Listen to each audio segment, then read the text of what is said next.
Vous êtes dans une prairie. Dans cette prairie, il y a un texte totalement facile à faire. Dans ce texte totalement facile à faire, il y a les chaussettes. Et vous êtes ce texte et ces chaussettes. Vous êtes synchro, vous êtes agile, vous êtes rapide comme l'éclair. Dès que vous entendez un début de phrase, boum, vous savez que c'est la vôtre, vous identifiez votre personnage et vous ouvrez la bouche. Vous êtes dans ce champ et il vous apporte la paix. Et la paix est suivie d'une félicité incroyable. Et dans ce champ, il y a aussi des petits écureuils. Ils font des toutes petites danses rigolotes. Mais pas suffisantes pour vous faire un fou rire, pour vous déconcentrer. Juste ça vous fait sourire, ça vous met bien. Et ça vous détend à l'intérieur. Et tout ça va arriver maintenant. C'est parti.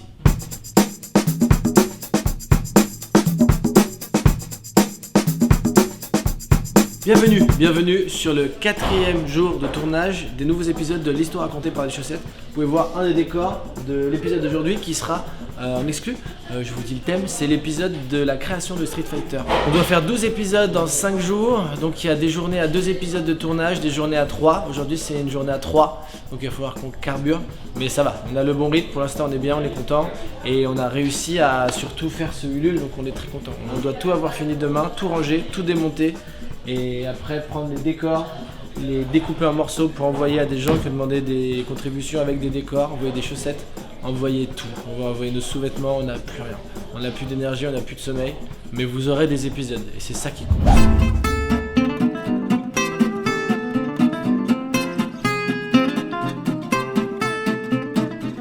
Alors tout a commencé il y a 10 ans.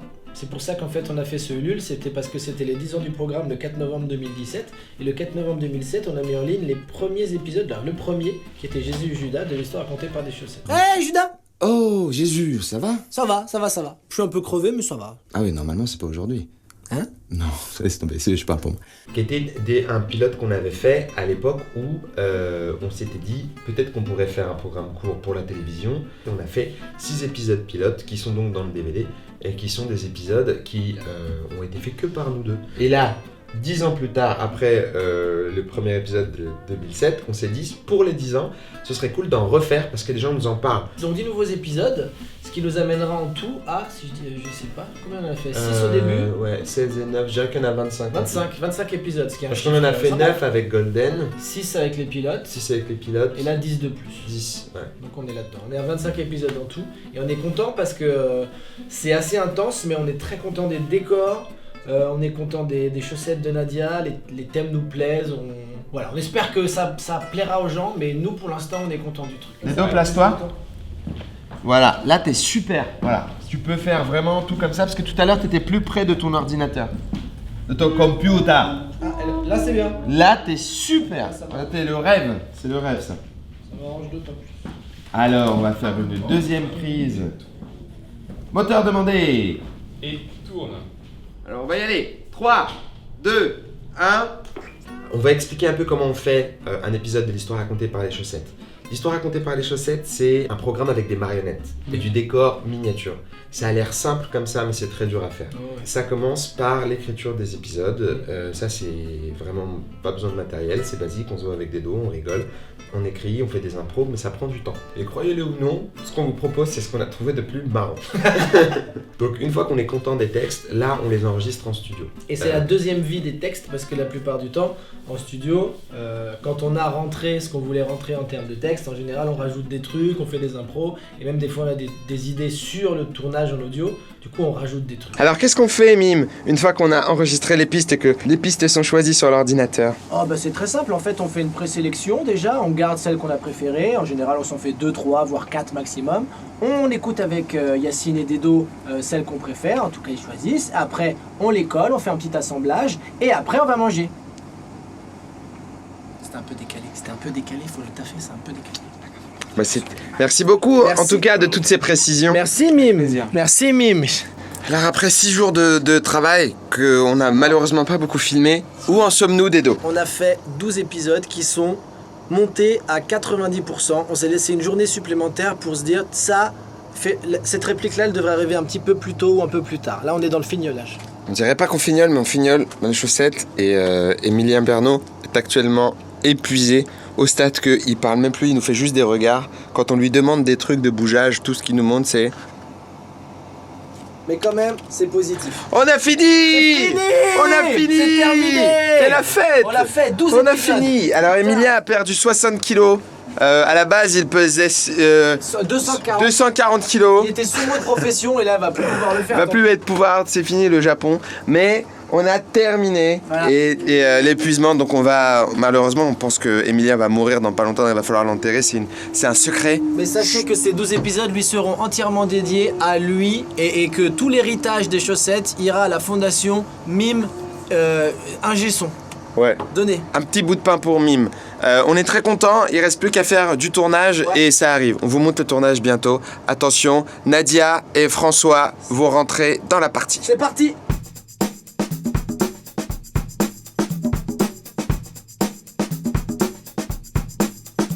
Nadia et moi, on fait les décors, moi et les chaussettes.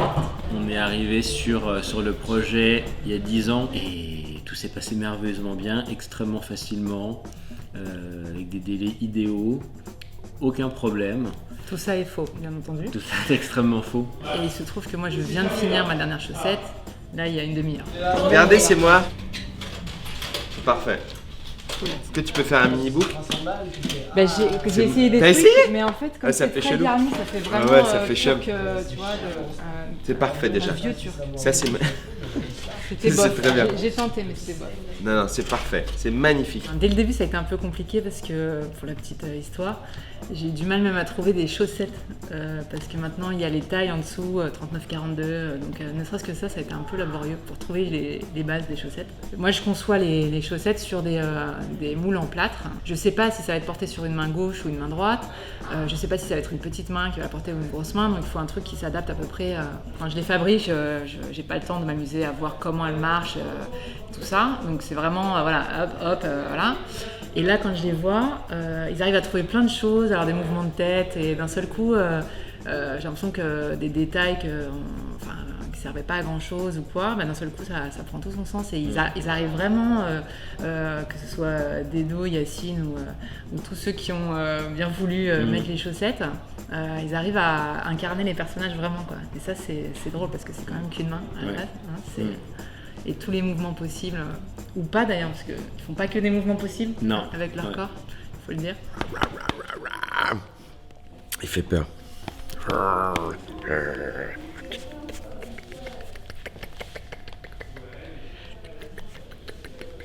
C'était le moment où je deviens un tout petit peu fou. Parce que c'est la fatigue et l'épuisement. On devient... Toc toc toc. Un petit peu fou. En fait, on a fait un épisode sur la Lune avec des mecs en combinaison et on est tombé face à un problème qu'on n'aurait jamais cru avoir. C'est que le corps humain rejette de l'humidité et que la main d'un des marionnettistes rejetait de la buée, créait de la buée sur la vitre du casque du cosmonaute, comme si la chaussette respirait vraiment. Et donc nous on était choqués en fait, parce que c'est pas possible, on n'aurait jamais cru qu'il y aurait de la buée. Et des fois ça le masquait complètement, on ne le voyait plus. Donc il a fallu trouver des mini-solutions à ça. Et on a percé le casque pour faire des aérations. C'est normal qu'il y ait... Non. Non. C'est pas normal qu'ils aient les... Je vois même des doigts. Je vois des doigts là-haut. Venez, ça va être rapide. Un autre problème avec la buée, c'est que si on coupe et qu'on reprend, ce sera pas raccord. C'est pour ça que ce serait. D'accord. Donc on doit le faire en. Ouais. On doit le faire en plan séquence. C'est pour ça que ce serait vraiment mieux. Ok. Et l'extraterrestre, il a l'œil droit qui s'est barré, ouais. Vous voyez tous des petits détails, comment on se fait chier. Et c'est vraiment, c'est chaque seconde, on se prend la tête sur plein de petites choses. Et alors le prochain commentaire qui dit que c'est fait à l'arrache, vraiment, je le retrouve. Parce que c'est vrai, tous les des problèmes de lumière sur des petits détails, il faut tout refaire.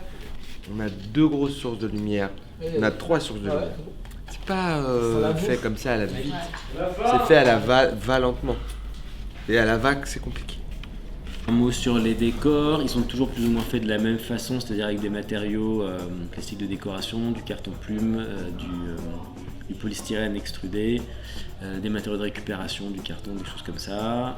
Ils sont en général taillés, sculptés, enduits, peints, repeints, avec des fois des techniques de peinture décorative pour faire des effets de trompe-l'œil. Et la complexité pour les faire dans mon coin, c'est déjà l'échelle, parce que ça implique par rapport à la taille d'une main, le fait qu'ils rentrent dans un ensemble fait que je travaille à une échelle assez grande. Donc il faut que tout soit léger parce que tout est suspendu pour qu'ils puissent jouer ensemble. Et du coup, pour les fabriquer, je reproduis exactement le système qui est là pour le tournage, c'est-à-dire que je conçois mes plans à l'œil nu avec le recul, donc je recrée le recul dans mon atelier. Du coup, je joue avec les plans, je vois comment les choses rentrent, donc j'agence, le décor a été inventé, il était dessiné, j'ai fait une proposition à Yacine et Dedo qui l'ont plus ou moins validé, et du coup, au fur et à mesure, je le compose à l'œil. Et après, une fois que c'est vrai que quand on arrive sur le plateau de tournage, c'est le grand moment de test, à la fois pour le fixer, pour qu'il puisse jouer dedans sans que ça bouge dans tous les sens, ce qui n'est pas toujours facile, et à la fois comment il va prendre vie. C'est toujours vachement angoissant, pas angoissant, mais c'est stressant de tester le décor avant, de voir comment ça va se passer. Mais avec peu de choses, on arrive des fois à rendre la réalité, ou à donner l'illusion de façon intéressante. C'est ça qu'on recherche en fait. À la fin, on sera hyper content. Une fois que c'est fini et que la fatigue sera passée, qu'on sera un peu plus reposé, on dira mais c'était génial, quand est-ce qu'on recommence? Déjà là, moi, de voir mes personnages dans les décors avec la lumière, d'un seul coup, je trouve qu'ils sont magnifiés. C'est plus du tout les mêmes, quoi. Ils sont vraiment mis en valeur, quoi. Ouais. Clairement, c'est l'éclairage qui est magnifique. Ouais. Un mot sur David, c'est très agréable. On a commencé à travailler avec David sur tous les épisodes de Golden Moustache, donc les 2 saisons qu'il y a eu en 2012-2013, et c'est très très agréable de travailler avec lui. Tout est possible. Il a une patience infinie, il trouve plein d'idées géniales d'éclairage avec peu de matériel quand il y en a peu. Et du coup, là vraiment les décors sont montés avec lui, la lumière est conçue en même temps. Et donc voilà, et ça rend vraiment super bien. On a un élément qui nous manque. On va devoir l'improviser. Faire un élément. MacGyver ici, dit François Adnaud, qui fait tous les décors. On va devoir improviser très rapidement. Je vais essayer de rattraper ma connerie. Voilà.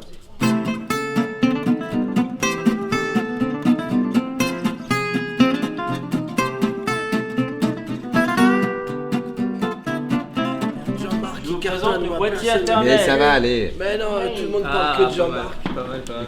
Excellent. Il y en a que pour Jeff Panaclock, putain. Parfait. Moi, je fais la réalisation et la mise en scène avec l'écran et avec David. Et on a Thomas qui fait les chaussettes. On a Jean qui fait des chaussettes aussi, qui est venu m'aider. On a plusieurs personnes en mode chaussettes. Parce qu'il y a beaucoup plus de personnages en fait dans ces épisodes-là. On a genre un épisode où il y a peut-être 8 ou 9 chaussettes dans l'épisode de Zeus. Donc c'est la misère. Avant on faisait ça avec juste 2 chaussettes qui parlaient. Donc là c'est des grosses productions. C'est ce qui explique la fatigue et les problèmes de lumière. Parce que là on est sur la Lune. Donc c'est quand même un peu la classe. Là on se contente plus de faire des petits paysages ballonnés. Là on est sur la Lune carrément quoi. On rigole plus maintenant. On est vraiment sur le maximum qu'on peut faire en termes de chaussettes. Je pense que c'est les plus grosses productions de chaussettes, c'est nous qui les faisons, je pense. Je veux pas me la péter un peu, tu vois, mais ils ont des scaphandres, il y a une chèvre, c'est assez rare. Il y a un oiseau préhistorique, géant. Je pense qu'il y a eu Godzilla dans nos chaussettes. Pokémon. À partir de là, je pense que on est quand même sur de la grosse prod, quoi. Pour les grands fans, vraiment, sur les classeurs, il y a des petits messages codés que vous pouvez chercher en japonais, si vous savez lire le japonais. Voilà.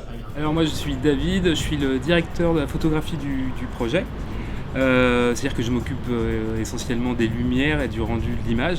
C'est un travail un petit peu spécifique parce qu'on travaille en fait sur des tout petits périmètres, dans le sens où le plateau est beaucoup plus petit que ce qu'on a l'habitude de faire avec des êtres humains. Et il y a une deuxième particularité, c'est que les chaussettes prennent pas du tout la lumière comme un visage normal. Ça se rapproche plus d'un chien en fait. C'est-à-dire que c'est presque plus par le dessus, elles ont un grand museau. L'essentiel de mon travail consiste à essayer de faire des petites ambiances lumineuses, plutôt froides, plutôt chaudes, des trucs un petit peu d'époque, des effets feu de bois, des effets extérieurs, intérieurs, et puis tout ça en lumière, mais avec des toutes petites sources pour pouvoir essayer de faire des choses très très précises. Et puis beaucoup de petits effets, des lumières entrantes, des ombres projetées de fenêtres, des choses comme ça. Et là on a des ambiances, je pense, encore un peu plus marquées que ce qu'on a pu faire avant, enfin disons dans les saisons 2 et 3. Épisode de Noël qui se passe dans les tranchées entre 14 et 18.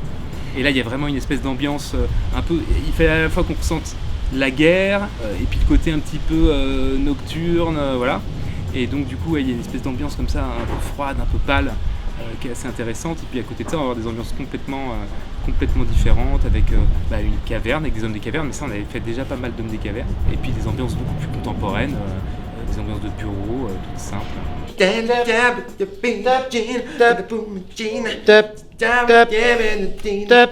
Le troisième Reich.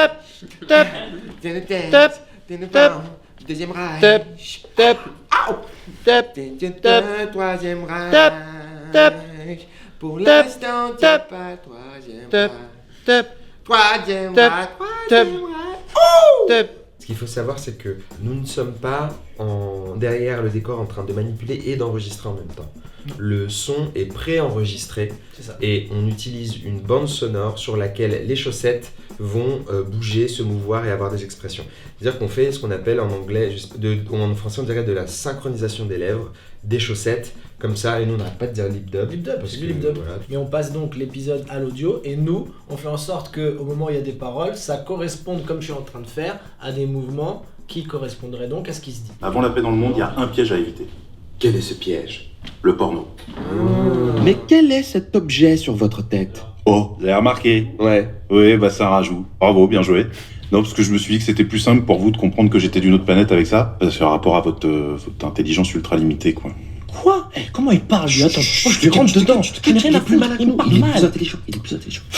Avez-vous amené la technologie que vous avez promis à notre gouvernement? L'épisode où je pense qui était le plus compliqué en termes de mise en scène, c'était Street Fighter, où il y avait beaucoup d'entrées et de sorties de champ de personnages. Donc il y avait carrément des gens avec nous qui mettaient 2 chaussettes, qui faisaient un perso, qui en faisait un deuxième derrière, et qui devaient rapidement enlever une chaussette pour faire un autre personnage, faire le tour et recommencer.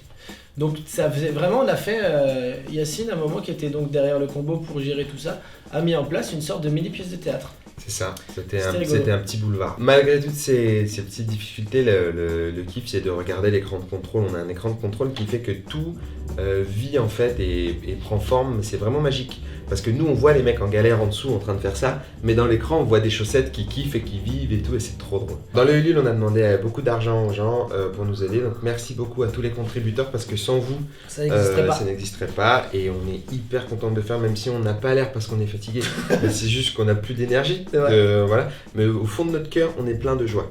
Il y a des pâquerettes. Voilà. Moteur! On tourne.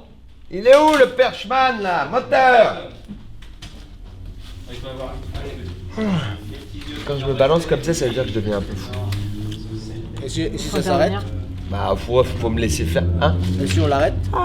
Ok. C'est bien organisé, hein? Bah ouais. Fou, stop. Un peu fou, stop. On arrête. Fou. Peut-être je vais dormir 20 minutes après. Tu vois? Et si je parle pendant que je dors et que je vous insulte, c'est un rêve. Donc voilà, vous avez à peu près le résumé de comment se font des épisodes des chaussettes du début à le DVD que vous avez entre les mains et bientôt devant les yeux. Et ben en tout cas on n'est merci. pas passé par l'étape, on a fait des dessins avec Ben Renaud.